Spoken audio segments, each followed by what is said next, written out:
ఆంధ్రప్రదేశ్ రాష్ట్రంలో కాపు కార్పొరేషన్ కు నిధులు కేటాయించాలని కోరుతూ కాపు రిజర్వేషన్ పోరాట సమితి ఆధ్వర్యంలో జూలై 27వ తేదీన సోమవారం నిరసన నిర్వహించాలని నిర్ణయించడం జరిగింది.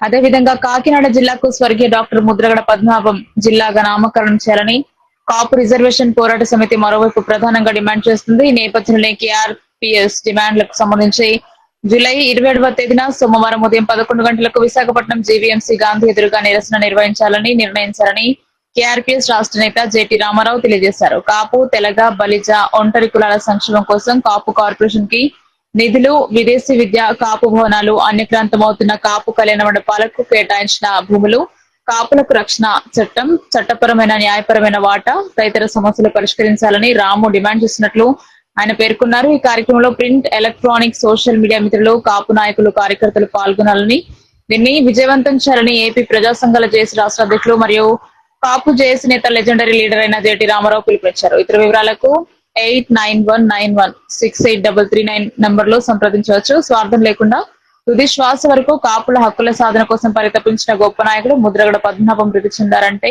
నమ్మశక్యంగా లేదని రామారావు ఆవేదన వ్యక్తం చేశారు. వారి ఆశయాల సాధనే మన ముందు ఉన్న తక్షణ కర్తవ్యం మరియు ఘన నివాళి కూడా అవుతుందని ఈ సందర్భంగా జేటీ రామారావు ఆంధ్రప్రదేశ్ లోని సమస్త కాపు సమాజానికి పిలుపునిచ్చారు.